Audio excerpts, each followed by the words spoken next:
First, plan or planning. During the planning phase, you decide who should attend the meeting. Well, who should you invite?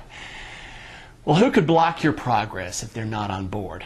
Whose commitment do you need to be successful? Sometimes we call these stakeholders. Who are the read people? You know, the people who jump out of the reeds and shoot down your idea, you know. These are the folks who need to be at the meeting. It's absolutely critical that you involve these folks.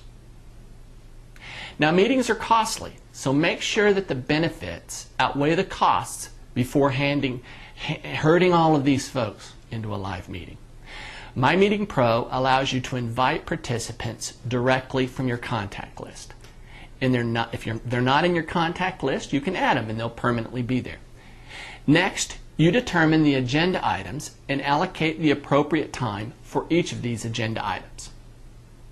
You can move them around or change the order real easily just by touching and dragging.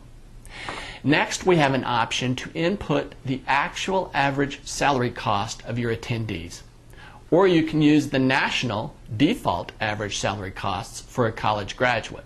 Sometimes it might be easier to use that than to get the actual salary cost. You may ask, why would I want to do that? Well, to make a point. And the point is that these meetings are costly. Therefore, we want to make them effective. Talk about the right stuff. And efficient. Get there in as direct a path as possible. And as a component of the planning phase, you decide if you want to do an audio recording of the entire meeting and whether you want to capture the meeting's salary costs of your participants.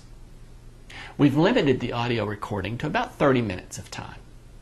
In the next video, we'll be talking about facilitation, so don't you stop now.